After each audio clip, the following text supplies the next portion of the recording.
Bonjour et bienvenue sur KTV en direct à la télévision, à la radio et sur les réseaux sociaux pour ce temps de parole consacré à la justice. Et nous recevons sur ce plateau monsieur le procureur Yann Lebris. Bonjour. Bonjour. Bienvenue. Merci. Merci d'être présent ce matin. Beaucoup de questions on a évidemment à vous poser. On va faire deux parties. La première partie sur le fonctionnement, comment ça fonctionne la justice à Mayotte. Et après, nous parlerons évidemment des chiffres et des enquêtes en cours.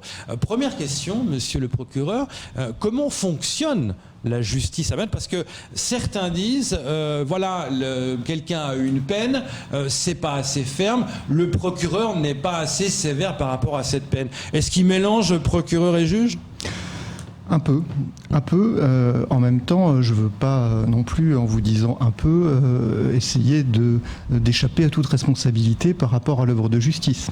Je crois que, si vous me permettez, je peux vous dire en quelques mots ce qu'est un procureur de la République et à travers cette description, peut-être apporter un éclairage à vos téléspectateurs sur le fonctionnement de l'institution. Alors, l'institution judiciaire, dans un tribunal judiciaire, est dirigée par trois personnes.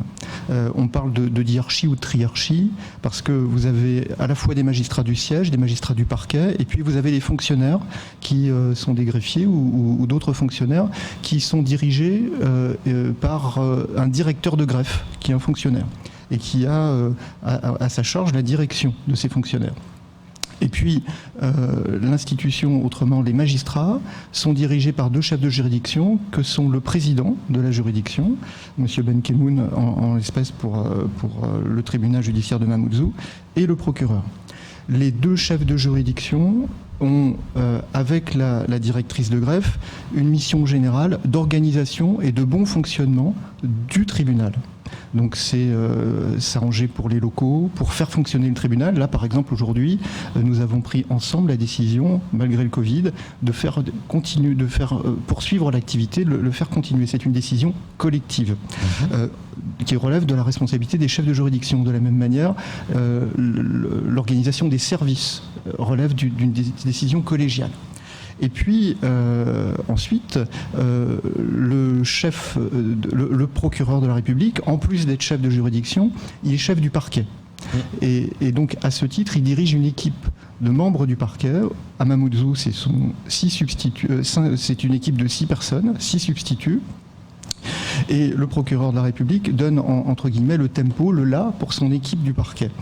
C'est lui qui a cette mission de veiller à ce que la politique pénale qu'il va déterminer au plan local soit bien appliquée sur tout le ressort par non seulement ses subordonnés, entre guillemets, mais également par l'ensemble des services de police et de la gendarmerie. Le rôle du procureur, c'est donc de diriger cette équipe. Chacun des membres de cette équipe est un magistrat à part entière, comme le procureur. Nous dirigeons et pilotons les enquêtes et les services de police et de gendarmerie nous rendent compte au quotidien, dans le cadre de ce qu'on appelle une permanence pénale, des investigations qui sont effectuées. Nous leur donnons des instructions sur des actes complémentaires à réaliser et nous orientons les procédures. L'orientation de la procédure par le procureur, au sens large, son équipe, c'est décider de classer sans suite une procédure quand il n'y a pas d'auteur connu, c'est de demander des actes de complémentaires d'investigation, c'est orienter la procédure en vue d'une poursuite, soit en alternative à la poursuite, c'est-à-dire apporter une réponse qui est autre que l'audience, ou apporter ce dossier à l'audience. Et le rôle du procureur, à ce moment-là, c'est une fois que le dossier... ce sont les dossiers les plus connus, les plus médiatiques, vont à l'audience. Le rôle du procureur, c'est de défendre le dossier, de défendre l'application de la loi devant les juges et de faire une proposition de peine aux juges. C'est pas le procureur qui décide de la peine. Pas de la peine, en fait. Le procureur ne décide jamais de la peine. D'accord. Le procureur propose au juge un dossier qu'il a porté pour qu'il puisse le juger, et à l'occasion de l'audience, le procureur va faire une proposition de peine au juge. Le juge, quand il prend sa décision, il doit toujours veiller à un équilibre des intérêts dans sa décision, entre l'intérêt de la société que représente le procureur, l'intérêt de la victime, qui est présente à l'audience le plus souvent, ou qui est représentée par un avocat, et puis l'intérêt aussi du prévenu, qui fait partie de la société, même s'il a commis une infraction, et qui, à terme, même s'il est condamné, y compris à de la prison ferme, va revenir dans la société, et donc le juge doit aussi tenir compte de cet intérêt. Et c'est toute la difficulté de la prise de décision par le juge, c'est de tenir compte de ces trois intérêts pour trouver une peine qui lui semble équilibrée. Quand la peine est prononcée, le procureur de la République, son rôle, c'est de veiller à ce que la peine prononcée soit dans une cohérence globale par rapport à d'autres peines qui, pour des affaires similaires, sont prononcées dans la juridiction pour qu'il y ait une égalité du citoyen face à la justice selon la composition, selon les juges. Et puis également, l'autre mission du procureur de la République, s'il estime que la peine est trop forte ou trop faible, c'est de faire un appel pour qu'une autre juridiction de deuxième niveau réexamine le dossier. Et à ce moment-là, dans cette juridiction de deuxième niveau, qu'on appelle la Cour d'appel, et à Mamoudzou, c'est la chambre d'appel, la chambre détachée de la Cour d'appel, il y a un réexamen de ce dossier. Est-ce qu'on peut dire que votre rôle est de condamner ? Mon rôle n'est pas de condamner, parce que, je le redis, c'est le juge qui prononce la peine. Voilà. Mon rôle, c'est de de faire appliquer la loi, et de permettre aux juges de sanctionner ceux qui sortent du cadre de la loi, et de veiller à ce qu'il y ait une vraie condamnation. Et une fois que la condamnation est passée, le rôle du procureur se poursuit, puisque nous récupérons cette peine et nous la mettons à exécution. Donc vous voyez, le rôle du procureur, c'est, en termes de peine, c'est de suivre l'enquête, de la transmettre au juge, de participer à l'œuvre à la décision, mais de participer à la décision, parce que la compétence pour prendre la décision relève du juge du siège, et puis ensuite de mettre à exécution cette peine. Il n'y a aucun pouvoir hiérarchique entre le procureur de la République et les juges du siège qui prennent leurs décisions. Ils sont dans une totale indépendance juridictionnelle, et même le président du tribunal n'a pas de pouvoir hiérarchique sur les juges du siège. C'est une garantie fondamentale du respect des libertés individuelles et de la démocratie. Si le jugement est donné, vous récupérez ça. Je le récupère et je le mets à exécution. Voilà, mais est-ce que là, vous pouvez intervenir en disant non, c'est pas assez fort, je fais appel? Est-ce que là, vous avez ce pouvoir de dire non, ça ne va pas, exactement. Je vais plus loin? C'est exactement, et nous usons de ce pouvoir. Ouais. Camar. Alors, justement, monsieur le procureur, c'est vrai que contrairement à plusieurs parquets où vous avez œuvré, vous avez en tout cas eu ce combat contre le réseau des stupéfiants, contre la sécurité routière en France notamment, dans vos dernières missions. À Mayotte, vous êtes confronté à un autre problème, monsieur le procureur, c'est la délinquance juvénile. C'est vrai qu'aujourd'hui, vous êtes quelque part le garant de la société civile. Sauf qu'à Mayotte, l'opinion publique estime justement que la justice n'est pas ferme, qu'à chaque fois c'est les mêmes. On écoute les syndicats des policiers qui viennent nous voir, qui nous disent c'est le même, on l'attrape, mais seulement la justice a décidé que le lendemain on le reprend. La justice a décidé que vous aujourd'hui, qui êtes le garant de cette société civile, justement, est-ce que le fait de se confronter à une délinquance juvénile mineure, comment on peut condamner, monsieur le procureur? Comment aujourd'hui apporter une réponse pénale ferme à des mineurs? Alors, je vais vous répondre, non pas par une pirouette, mais vous dire la vérité. Le discours que l'on entend aujourd'hui à Mayotte, c'est pas un discours qui se limite à Mayotte. Quelles que soient les juridictions dans lesquelles vous êtes en métropole, la critique, elle est la même. D'abord, quand on est magistrat, on ne fait pas ce métier pour être aimé. Bien sûr. Donc, le magistrat qui va essayer de plaire, c'est un mauvais magistrat. On n'est pas là pour plaire. Voilà. Et j'ai même envie de dire que généralement, on déplaît toujours. Soit du côté des victimes qui trouvent que les peines ne sont jamais assez fortes, soit du côté de l'auteur dans le même dossier qui trouve que la justice est aveugle et qu'elle a condamné beaucoup trop sévèrement. La délinquance aujourd'hui des mineurs à Mayotte, je vais y revenir si vous le souhaitez tout à l'heure autour des chiffres, elle existe, je ne vais pas la nier. Pour autant, je crois qu'il faut faire une analyse véritable des chiffres et pas rester sur une opinion ou un sentiment. Et même si aussi les statistiques, on peut les utiliser dans tous les sens, et parfois on peut s'en servir comme d'une simple justification. Ils ont le mérite d'exister parce que parfois ils apportent un éclairage utile. Moi je crois qu'aujourd'hui il faut rappeler un certain nombre d'éléments statistiques qui sont importants. Vous avez plus de 50% de la population, ou quasiment 50% de la population à Mayotte, qui a moins de 20 ans. Bien sûr. Voilà. Est-ce que aujourd'hui 50% des actes de délinquance sont commis par des gens de moins de 20 ans? Non, c'est pas le cas. Vous avez parmi les faits constatés un peu moins de 30% des faits qui sont commis par des mineurs ou des gens qui ont moins de 20 ans. Ça veut dire que concrètement, si on regarde les chiffres de manière brute, que vous avez 70% des actes de délinquance qui sont commis non pas par des mineurs, mais par des majeurs. Voilà. C'est déjà un premier élément de réponse sur la réalité de cette délinquance des mineurs qu'on évoque et qui n'est pas un phénomène qui se limite à Mayotte. Donc je ne suis pas confronté en arrivant ici à un phénomène nouveau qui me désarçonne. Donc j'en suis, je crois, à mon 8e ou 9e parquet. Ça fait la 9e juridiction dans laquelle j'entends de manière récurrente que la justice est impuissante face à la délinquance des mineurs. Et quand vous parlez de majeur, c'est quoi? Majeur 18-19 ans ou c'est quand même c'est 20, 25, 30 ans? Un majeur, c'est au-delà de 18 ans. Mais vous m'avez interrogé sur les mineurs. Quand on parle de jeunes, des fois, et des mineurs, on pense que c'est entre 18 et 19. Oui, mais il faut toujours faire attention aux statistiques. Moi, par exemple, je peux vous donner une autre statistique qui est effrayante, c'est que 99,9% des actes de délinquance qui sont commis par des hommes. Voilà. Alors aujourd'hui, est-ce que j'entends dans la population une stigmatisation violente des hommes ?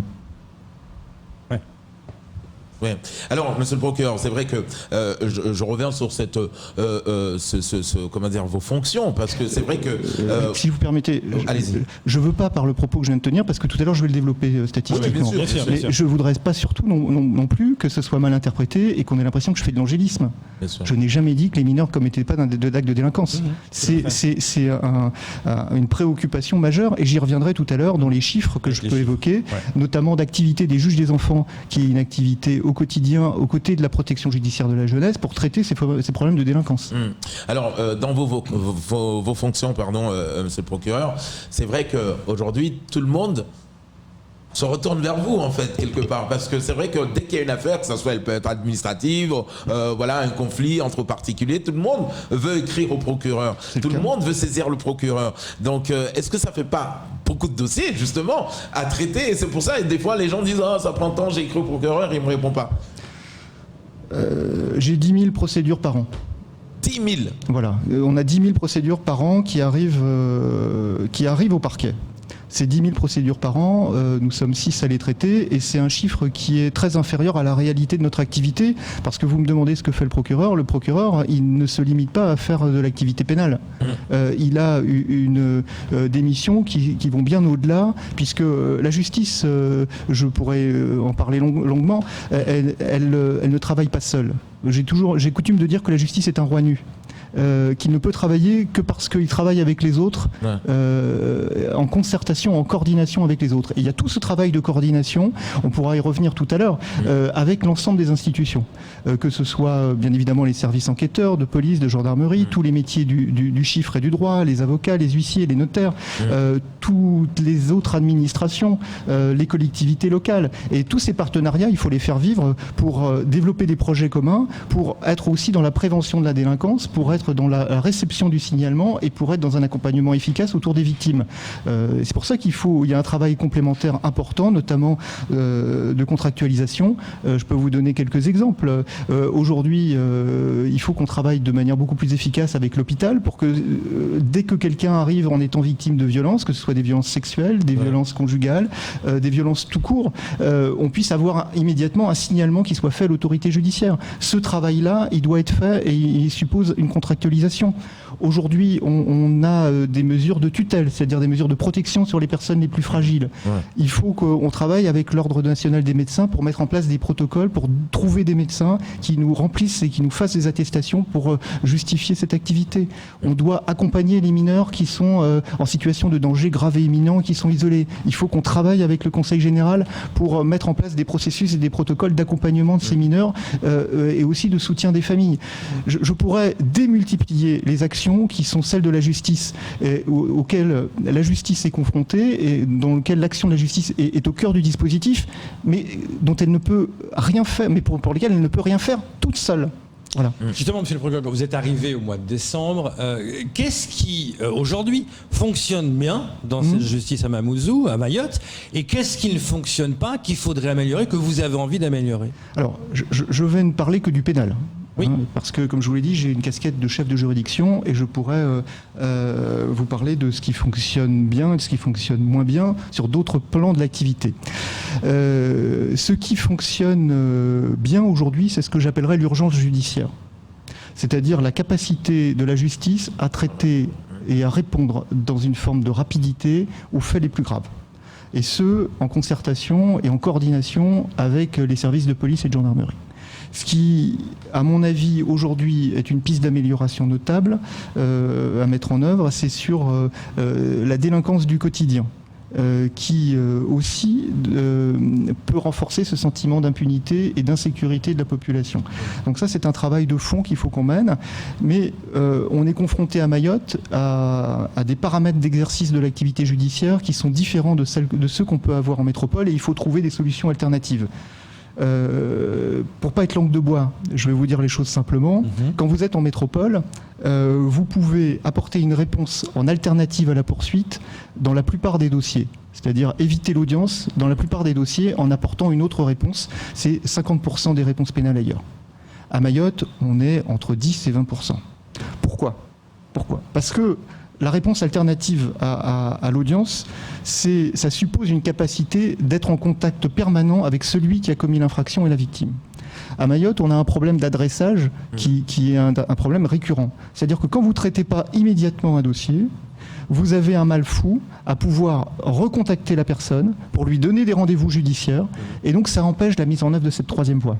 Et donc, il y a un travail de fond qu'on doit essayer de mettre en place ici à Mayotte pour renforcer cette troisième voie en ayant une offre de troisième voie avec des stages, avec des travaux d'intérêt généraux, avec des partenariats à développer avec les collectivités locales pour que, à proximité du lieu de l'infraction et à proximité de l'endroit où celui qui a commis l'infraction, la réponse pénale puisse trouver sa place. Parce que souvent, il y a des jeunes qui disent ils se font arrêter, ils vont en prison, ils sont contents parce qu'ils sont mieux lotis en prison que quand ils sont chez eux. Hein. Et ça, oui. ça Oui, revient des fois. Mais bien sûr, mais ça aussi, c'est un discours que j'entends et que j'ai entendu pendant des années. Je ne veux pas faire mon ancien combattant, mais c'est un discours récurrent. Sauf que moi, ce qui m'amuse, c'est que celui qui fanfaronne quand il sort de prison ou qui fanfaronne pendant qu'il y est avec ses petits camarades, c'est le même que j'ai eu dans mon bureau et qui, juste avant d'aller en prison, pleurait toutes les larmes de son corps devant le tribunal ou dans mon bureau en me suppliant de ne pas y aller parce que c'était horrible. Voilà. Et il y a aussi un peu de forfanterie de la part de celui qui est en prison ou qui en sort, mais la réalité, c'est que la prison, c'est pas un endroit très agréable où on a envie d'aller, où on a envie de rester. Vous êtes favorable à l'envoi des jeunes qui ici sont condamnés à faire la prison en métropole plutôt qu'à Mayotte ? Je ne sais pas si c'est mieux d'aller en métropole ou si c'est mieux de rester à Mayotte en prison. La prison, c'est la prison. C'est un lieu privatif de liberté. C'est un endroit où vous êtes entre quatre murs et vous n'avez rien d'autre à faire que d'attendre que le temps passe. Que vous attendiez que le temps passe en métropole ou à Mayotte, finalement, la seule chose qui change, c'est que ça peut potentiellement vous couper d'un lien de proximité avec de la famille qui peut vous voir et qui peut rendre un peu moins insupportable la détention que vous faites. Aujourd'hui, pour moi, la préoccupation pour savoir si c'est mieux que les gens y aillent à Mayotte ou pas, c'est pas pour faire plaisir aux gens. Aux détenus ou aux familles des détenus. C'est la capacité de la maison d'arrêt du centre de détention de Magicavo à pouvoir recevoir et accueillir dans des conditions dignes les personnes qui sont détenues. Pour le moment, s'agissant des mineurs, on a 30 places à Magicavo et le secteur mineur est occupé à hauteur de 20 places. Donc on a encore... C'est pas plein. C'est pas plein. Magicavo, c'est pas plein. Par contre, on peut être amené et être conduit à vouloir exfiltrer vers la Réunion ou voir la métropole un certain nombre de mineurs à partir du moment où leur sécurité, parce qu'il y a aussi cette problématique au sein de la maison d'arrêt, dans le lieu de détention n'est plus assurée, parce qu'ils pourraient être victimes d'actes de violence, entre guillemets, d'ennemis au sein de la maison d'arrêt, où on a un besoin de les séparer pour éviter une concertation entre des personnes qui sont mises en cause dans une même affaire. C'est vrai qu'aujourd'hui, dans notre société, en tout cas l'opinion publique, on a le sentiment de cette impunité à chaque fois, ou de la décision trop faible ou super lourde. Bref, est-ce que le fait qu'aujourd'hui peut-être qu'on est confronté à ce monde de justice que nous ne connaissons pas, peut-être que nous ne connaissons pas tout simplement la loi, c'est pour ça qu'on se permet peut-être de juger les décisions. Si il y a ce rapport à la justice à Mayotte, c'est pas forcément la faute des habitants de Mayotte. C'est aussi la responsabilité de la justice qui doit être beaucoup plus dans la communication pour expliquer à la fois quelles sont ses contraintes, quels sont ses enjeux et aussi quels sont ses résultats. Nous avons théoriquement une audience de rentrée solennelle qui a lieu tous les ans. Cette audience de rentrée solennelle, elle a justement pour but de présenter les chiffres de la juridiction. Ça peut être considéré par beaucoup comme une espèce de formalité qui est sans intérêt. Pour moi, c'est quelque chose d'essentiel. On n'en aura pas cette année à cause du Covid, et c'est aussi ce qui explique ma présence aujourd'hui. C'est essentiel, parce que c'est aussi toute ma conception de la justice. On n'est pas là, la justice n'appartient pas aux magistrats. La justice n'appartient pas aux gens de justice. Voilà. Elle appartient aux citoyens, et on rend la justice au nom du peuple. Voilà. C'est intrinsèque à notre fonction. Et on a une obligation, non pas de rendre compte et de se justifier de chacune des décisions qui sont prises, mais on a une obligation de rendre compte d'un fonctionnement normal et d'être transparent sur ce que l'on peut faire, parce qu'on rend la décision de justice au nom du peuple. Et c'est aussi pour ça que je suis là. Et je pense que nous péchons dans la justice d'une peur de la communication sur nos contraintes et sur nos résultats qui ne sont pas tous si mauvais. Justement, parlons des résultats, parlons des chiffres des peines à Mayotte. Alors, si vous le permettez, oui. Avant de parler des peines et du pénal, moi je vais vous parler d'abord de l'activité civile, parce que le fonctionnement du tribunal et le fonctionnement de la justice ne se limite pas à la matière pénale, et il y a beaucoup de gens qui vont au tribunal et qui attendent du tribunal un certain nombre de décisions dans leur vie au quotidien. Alors, je vais vous donner simplement quelques chiffres sur l'année 2020, parce que ça vous permet à la fois d'avoir une vision générale de ce que peut faire le tribunal, et puis en même temps de mesurer l'importance de l'activité. J'ai parlé tout à l'heure des mesures d'accompagnement des personnes les plus en difficulté, ce qu'on appelle les mesures de tutelle, les mesures de protection ou de curatelle. Aujourd'hui, ce sont pratiquement 900 000 personnes qui sont suivies par les juges dans le cadre d'un accompagnement au titre de ces mesures de protection, dont 600 majeurs, pas uniquement des mineurs. Le rôle du juge des enfants aussi. C'est une activité qui est en explosion sur le secteur de Mayotte, avec des mesures qui ne sont pas uniquement des mesures pénales, mais ce qu'on appelle des mesures d'assistance éducative. C'est-à-dire que tous les partenaires, éducation nationale, centres sociaux, mairies, nous avisent de la situation d'un mineur qui est en situation de danger grave et imminent pour lui, sa sécurité.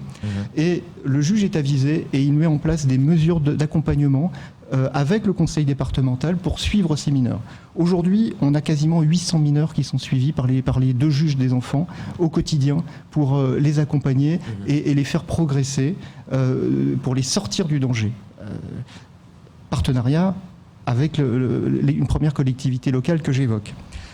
En matière pénale, les juges des enfants ont été saisis cette année de 300 procédures nouvelles. 300 procédures nouvelles. C'est pour vous dire aussi, à travers l'activité pénale du juge des enfants, que la prise en compte de la délinquance des mineurs, elle existe, elle est réelle. Et il faut que je communique sur ce chiffre, parce que l'activité des juges des enfants, elle est complète et elle est extrêmement intensive. Vous avez, en matière civile, ce qui intéresse les personnes, c'est notamment le divorce, le juge aux affaires familiales. Là encore, l'activité, c'est une activité qui augmente, et le stock aujourd'hui des affaires à juger pour le juge aux affaires familiales au terme de divorce est un stock qui augmente de 30% cette année. Le juge aux affaires familiales, c'est quelqu'un aussi qui est dans la protection, ce qu'on appelle l'ordonnance de protection, c'est-à-dire la possibilité pour le juge de mettre en place une mesure civile pour éviter que quelqu'un qui se sente potentiellement victime de violence puisse être protégé par la justice. Et le souci, c'est justement le Covid, qui rentre en ligne de compte et qui a augmenté justement tous ces taux de violence et de demande de divorce. Bien sûr, mais vous voyez, l'activité judiciaire se poursuit et je dois communiquer aussi sur le fait que nous travaillons aujourd'hui. Les ordonnances de protection, le nombre d'ordonnances de protection entre 2019 et 2020 a augmenté de 200%. Voilà, voilà la réalité de l'activité judiciaire. Et là, je ne vous parle que de quelques activités. Je pourrais parler aussi de l'activité du juge des libertés de la détention. On a 2 juges de la liberté de la détention au tribunal. Est-ce que vous avez une idée du nombre de mesures qu'ils prennent chaque jour, chaque année, à eux deux? C'est-à-dire des mesures pour des personnes qui les saisissent pour des questions de liberté. C'est-à-dire des gens qui sont, par exemple, hospitalisés d'office et qui estiment qu'ils doivent être libres. Des gens pour qui la question de la détention se pose dans le cadre d'affaires pénales et qui demandent à être mis sous contrôle judiciaire. C'est 1000 décisions par an. 1000 décisions par an qui sont prises par ces 2 juges. Voilà, l'instruction. Oui. On a aujourd'hui 3 juges d'instruction dont les cabinets travaillent à plein. 320 dossiers d'instruction. Sur les 320 dossiers d'instruction, vous avez 95% de ces dossiers, ce sont des dossiers d'affaires criminelles. Vous avez plus de 200 détenus provisoires, avec tout le travail que ça impose sur les débats et la gestion de la détention provisoire et la surveillance des délais de détention provisoire qui sont prévus par les textes. Pour vous donner un ordre d'idée, sur mon ancien ressort, vous n'aviez pas, si on avait eu en proportion, si on avait eu 300 dossiers d'instruction, on avait 15 détenus. Ici, on en a 220. C'est une des spécificités de l'île qui est liée à l'absence d'adressage, à la sociologie aussi d'un certain nombre de nos publics. C'est pour vous montrer tous ces chiffres et cette activité réelle. Par rapport à la délinquance, par rapport aux homicides, les chiffres, c'est quoi à peu près? Alors maintenant, je vais vous parler, si vous voulez, du pénal. Ouais. Et je voulais commencer par autre chose que le pénal, parce que ça me permet aussi de mettre un éclairage sur une autre part de l'activité. Vous me disiez, la justice n'est pas connue. Elle n'est pas connue parce qu'on se focalise sur le pénal, il y a d'autres choses que le pénal. Et je voulais commencer par ces chiffres parce que sinon on les occulte toujours. Alors, en matière pénale, vous avez eu communication récemment des chiffres de la délinquance. Je crois que c'est le point de départ. Parce que toute l'activité pénale découle des dossiers qu'on nous transmet à juger. La réalité, sur les 2 dernières années, c'est qu'on a statistiquement une augmentation de la délinquance cumulée sur 2 ans qui, à mon sens, est de l'ordre de 20%. Et ce chiffre-là, c'est un chiffre qui est en deçà de la réalité. Parce qu'on a une part importante de la population qui ne va pas déposer plainte. Pourquoi ? Parce que d'abord, vous avez des gens qui sont en situation irrégulière, qui n'osent pas aller déposer plainte parce qu'elles ont peur d'être expulsées. Parce que sociologiquement et culturellement, il y a aussi des gens qui ne veulent pas aller dans les services de police et de gendarmerie. Il y a l'obstacle de la langue, il y a différents paramètres. Et puis, c'est un vrai sujet. Il y a aussi le sentiment que la justice, elle n'est pas en mesure d'apporter une réponse et que peut-être la vengeance est une... ou l'auto-justice peut être une réponse plus efficace que la réponse judiciaire. Tous ces éléments font qu'à mon sens, la délinquance réelle est très au-delà de la délinquance constatée. Voilà, je ne veux pas être langue de bois, mais malgré tout ça, on est sur une augmentation d'à peu près 20% sur 2 ans des actes de délinquance. Autre chiffre qui peut intéresser les téléspectateurs, c'est la localisation de la délinquance. Vous avez 60% des faits de délinquance constatés qui sont en zone gendarmerie, 40% en zone police. Élément qui peut être intéressant. Les délinquances commises par les mineurs. 29% en moyenne des actes de délinquance sont commis par des mineurs. Je ne vais pas redire ce que je vous ai dit tout à l'heure sur les statistiques, mais ça permet aussi, sans nier cette réalité, de garder un sens des proportions. On n'est pas à 70% d'actes de délinquance commis par des mineurs, c'est l'inverse, 30%. La structuration du contentieux est quelque chose aussi qui est important. C'est que, et ça rejoint une de vos préoccupations initiales, c'est que vous avez aujourd'hui, par exemple, en zone gendarmerie, qui est quand même la zone où il y a le plus de délinquance, vous avez 92% des faits constatés qui sont des faits soit d'atteinte aux biens, c'est-à-dire des vols avec armes, ou des atteintes aux biens, atteintes aux personnes. 92%. C'est-à-dire que le reste, c'est très marginal. C'est quelque chose de d'original par rapport à la structuration du contentieux en métropole, où vous avez bien évidemment ces deux blocs qui sont des blocs importants, mais vous avez une part essentielle de l'activité des services de police et de gendarmerie qui est une part d'initiative, notamment sur la lutte contre les produits stupéfiants, sur les délits routiers. Les chiffres que vous dites, c'est que ça veut dire que 40% se passe en zone de police, et de 40% des choses se passent entre Mamoudzou et Koungou. C'est énorme. Oui. Donc Des faits constatés, oui, bien sûr. Et donc, vous avez une part, avec la structuration du contentieux, vous avez une part d'initiative de la part des polices et des gendarmes qui reste marginale. Et ça, c'est quelque chose qu'il faut qu'on travaille. Et aussi, statistiquement, ça a un impact fort, c'est-à-dire que on n'a pas d'auteur identifié. Il faut à chaque fois que les services de police et de gendarmerie aillent chercher celui qui a commis l'infraction. Quand vous faites des contrôles routiers avec de la conduite en état d'ivresse et que ça représente 30 ou 40% de votre contentieux, vous avez 100% de réussite à chaque fois que vous interpellez quelqu'un qui a commis une infraction. C'est pas le cas ici, puisque le contentieux est différent. Et malgré tout ça, vous avez un taux d'élucidation moyen de la part des services de police et de gendarmerie qui dépasse 40%. Ça montre qu'il y a quand même une activité des services de police et de gendarmerie et une efficacité qui est réelle. Alors, les crimes. Oui. 83 crimes ont été commis en 2020 contre 67 en 2019. On est sur une augmentation relativement importante. Ces crimes, ce sont des crimes de sang, des meurtres ou des tentatives de meurtre, des assassinats. C'est une dizaine de faits. Et pour le reste, ce sont pour l'essentiel des viols. Voilà. Le nombre de gardes à vue. Là aussi, c'est un chiffre qui est important parce que quand on parle d'impunité, d'inaction des services de police et de gendarmerie, moi je m'élève contre cette affirmation et je produis des chiffres qui disent le contraire. En 2020, le nombre de gardes à vue, c'est 2041 gardes à vue sur le territoire de Mayotte. C'est 7,82% de gardes à vue en plus. Et sur la seule zone gendarmerie, c'est 30% de garde à vue en plus en 2020 par rapport à 2019. Ça témoigne quand même d'une vitalité et d'une envie de travailler et d'un travail effectif des services d'enquête qui est réel. Justement, est-ce qu'il y a assez d'enquêteurs ? On peut toujours dire qu'il y en a qui manquent d'enquêteurs. Et moi, si j'avais le double d'enquêteurs, je serais très heureux. Mais aujourd'hui, on est au-delà d'un problème de moyens. Il y a d'autres problématiques qui existent pour le fonctionnement de la justice et qui sont des problématiques beaucoup plus fortes pour le fonctionnement au quotidien de la justice. On manque d'enquêteurs spécialisés, notamment pour les enquêtes économiques et financières, où clairement il y a un besoin qui se fait sentir, qui permettrait de traiter les affaires plus vite. Là, je vous ai dressé le tableau, le cadre. Maintenant, je vais vous parler donc du traitement pénal de ces affaires. J'ai voulu commencer par là, puisque vous l'avez compris, le judiciaire n'est que l'aboutissement du travail des services de police et de gendarmerie.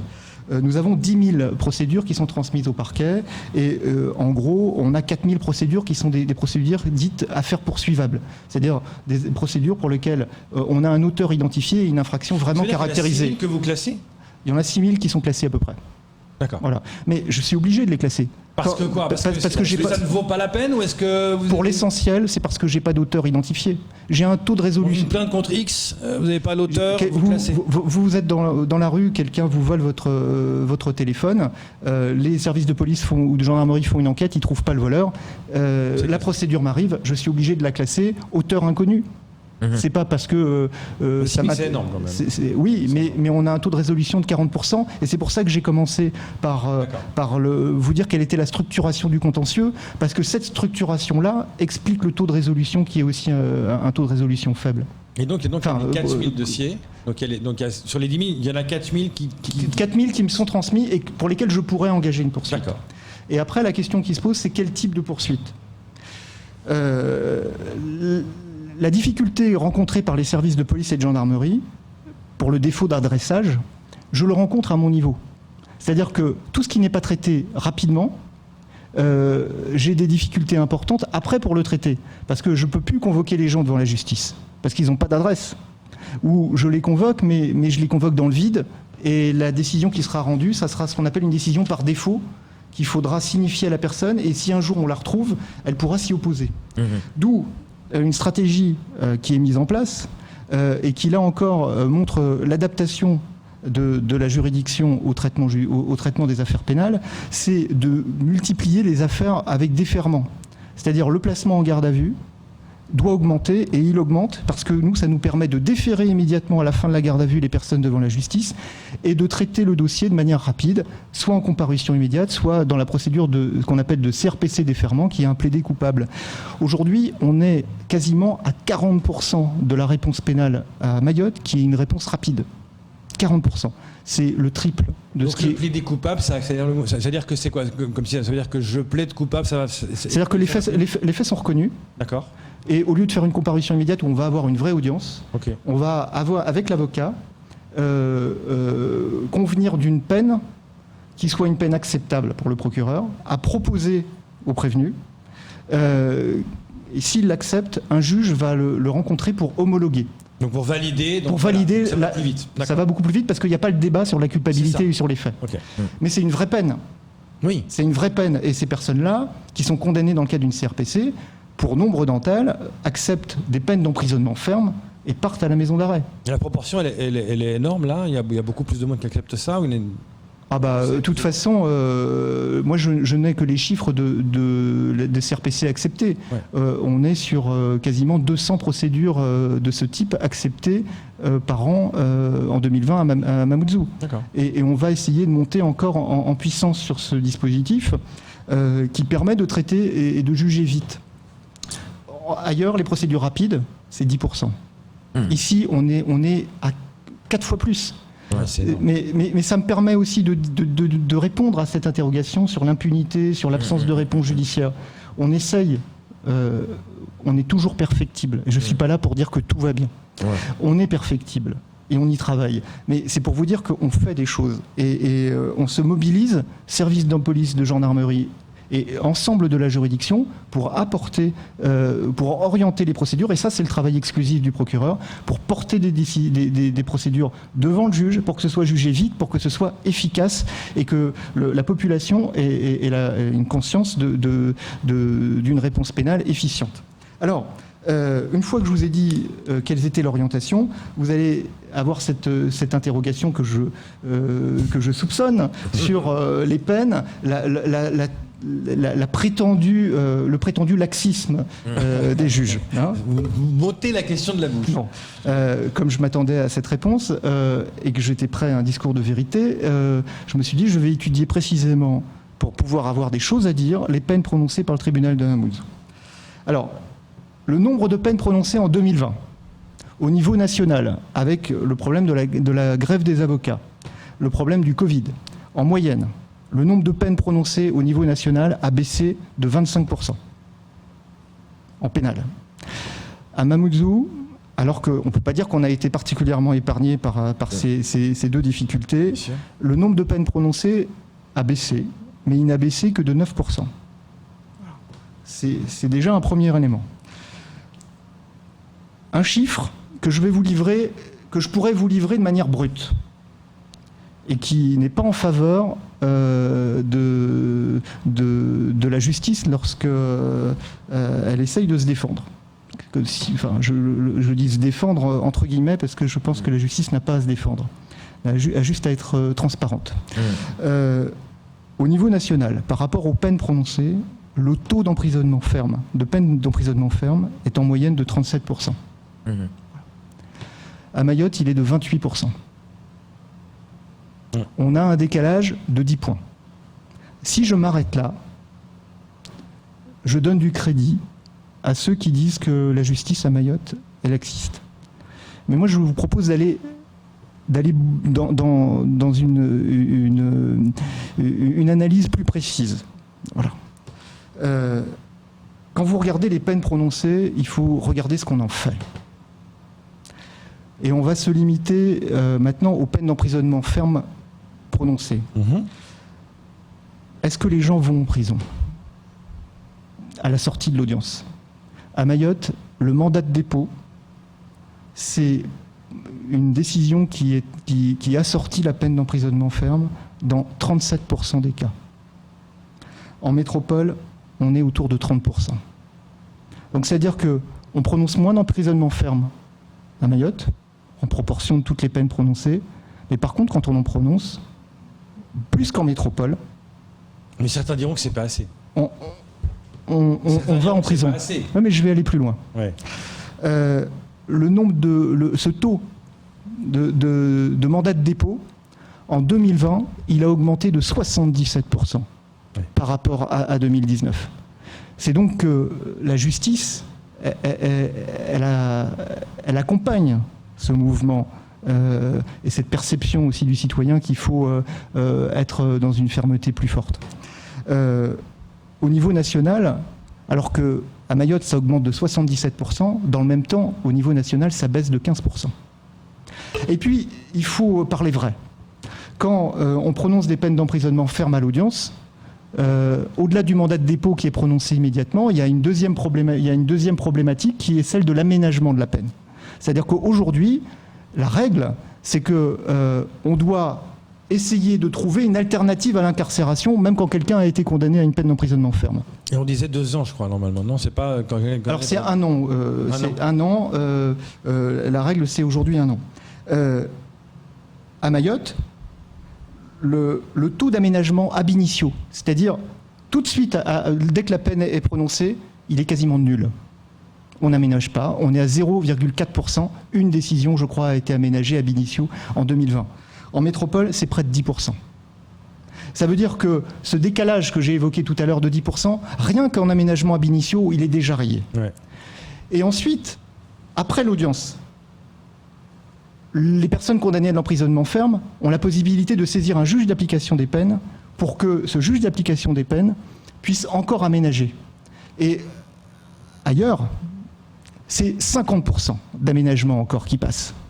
Quand j'étais à Brive, sur 100 peines d'emprisonnement ferme prononcées, vous en aviez 5 qui étaient mises à exécution.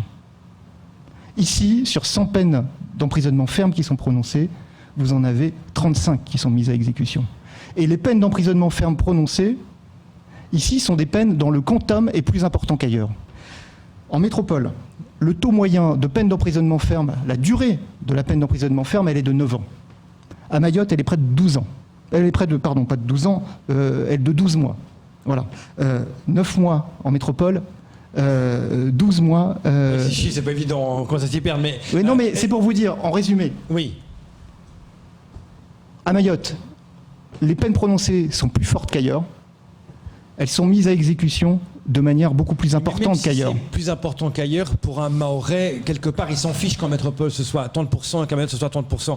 Il se dit, mais à Mayotte, c'est pas assez. Quoi que ce soit ailleurs. C'est jamais assez. Ça ne satisfait pas de dire, on fait mieux qu'en métropole. Non, mais ça ne satisfera jamais celui qui veut, qui n'exerce pas la justice et qui veut absolument que tout le monde aille en prison. Voilà. J'ai 10 000. Celui, il fait une faute, il va en prison. Mais bien sûr, j'ai 10 000 faits constatés. 10 000. Oui. J'ai 200 places à la maison d'arrêt de Magicavo. Faites le ratio entre les 10 000 faits constatés et les 200 places. C'était ma question d'ailleurs. Est-ce qu'on ne peut pas les envoyer à la Réunion, en métropole? Parce que c'est facile de dire, j'ai pas assez de place, donc je ne vais pas condamner cela. C'est pas ce que j'ai dit. J'essaye de vous montrer l'incongruité de penser que la réponse pénale et l'incarcération est la réponse à tout. Je vous ai montré comment, alors qu'on a augmenté de 77% le nombre de mandats de dépôt, c'est-à-dire de gens qui vont à la maison d'arrêt, on l'a fait.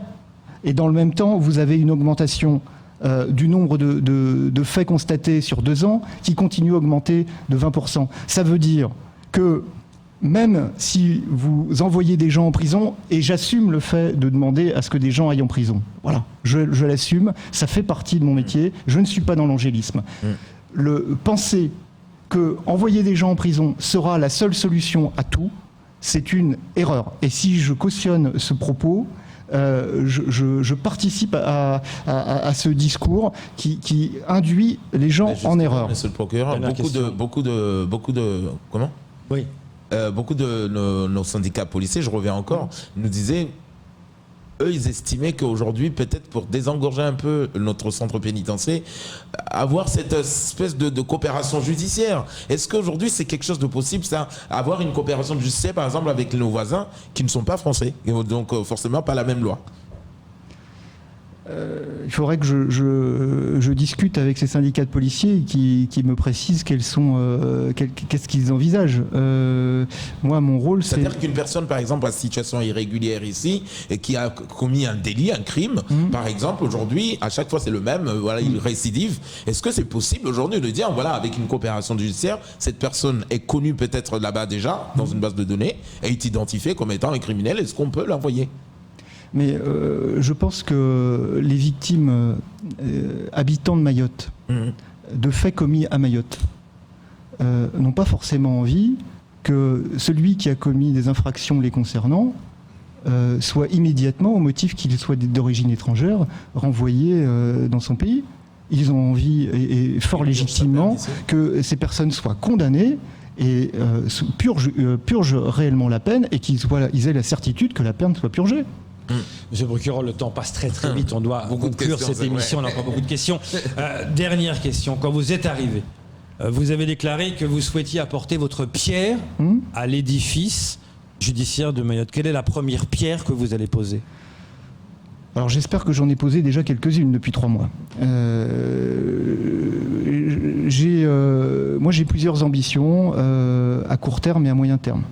À court terme, au sein de la juridiction, renforcer les procédures rapides pour être dans cette exigence d'efficacité et pour avoir une visibilité de notre action et d'accompagnement, aussi pour que les services de police et de gendarmerie aient immédiatement la conscience que le travail qu'ils font dans une dynamique vertueuse aboutit judiciairement.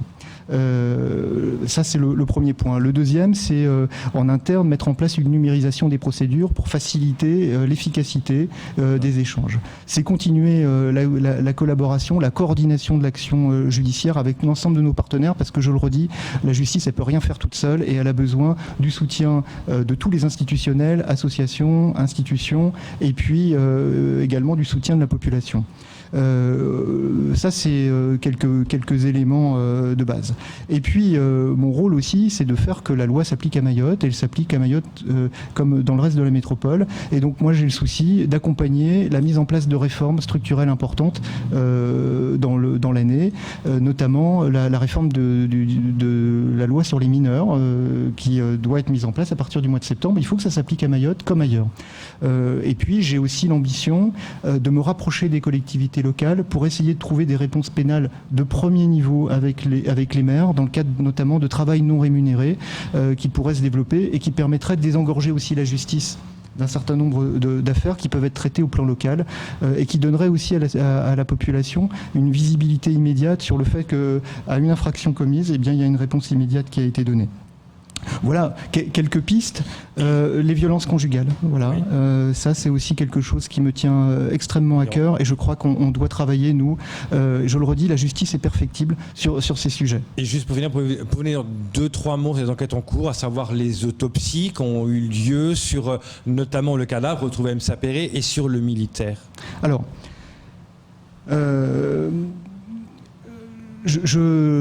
s'agissant du militaire, ce qui ressort de l'autopsie qui a été réalisée, je ne vais pas rentrer dans le détail, mais c'est que le décès est lié à une cause qui est liée à la maladie. On n'est pas aujourd'hui dans une intervention d'un tiers qui pourrait être à l'origine de ce décès ou même un accident à l'occasion de manœuvres. Voilà.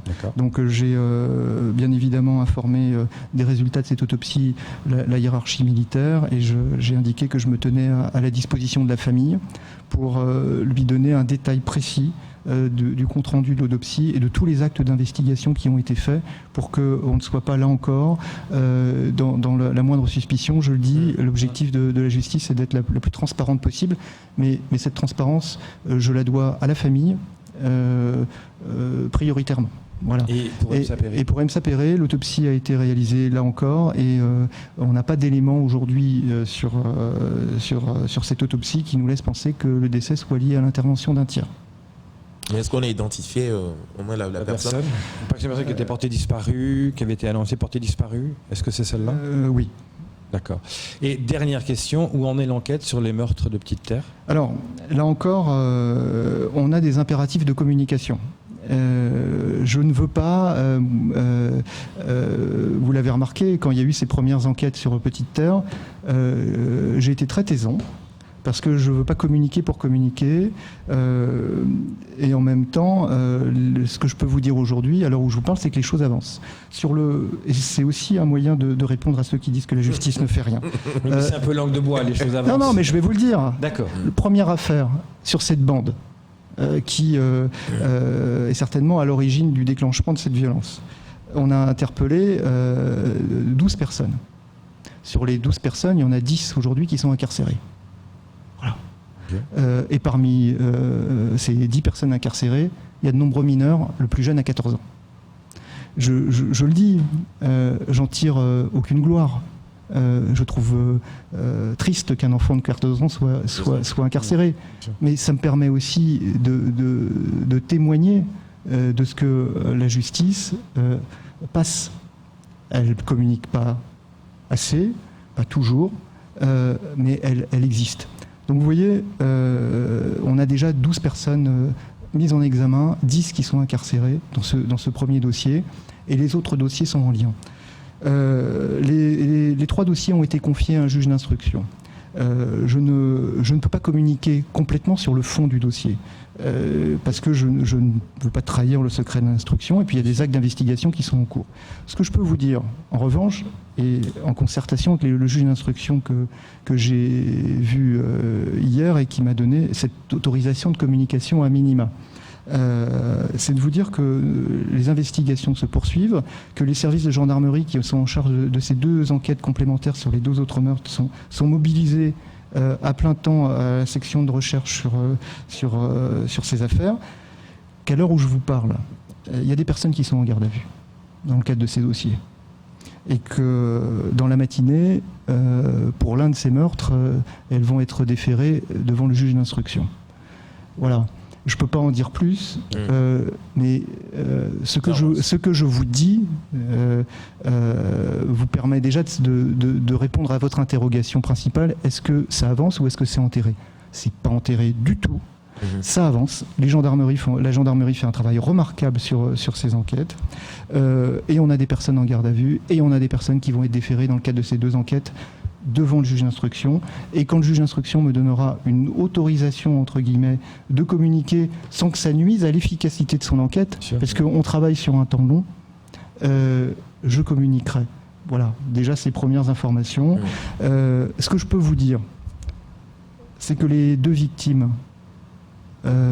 mineures de ces dossiers, des premières informations dont je dispose, ce sont des victimes collatérales qui faisaient partie d'aucune bande, qui ont été tuées par hasard et par erreur, dans le cadre d'un appel à la vengeance, dans le cadre de ce qu'on appelle la nécessité de l'auto-justice, et que vous voyez, cette auto-justice, elle peut conduire à ce genre de drame. C'est ça. Merci, monsieur le procureur, d'être venu. C'est vrai que c'est très intéressant. On peut encore passer des heures. Vous reviendrez sur ce plateau avec plaisir pour faire un point de la situation d'ici quelques temps. Merci beaucoup. C'est tout pour ce temps de parole. Tout de suite, la suite de vos programmes.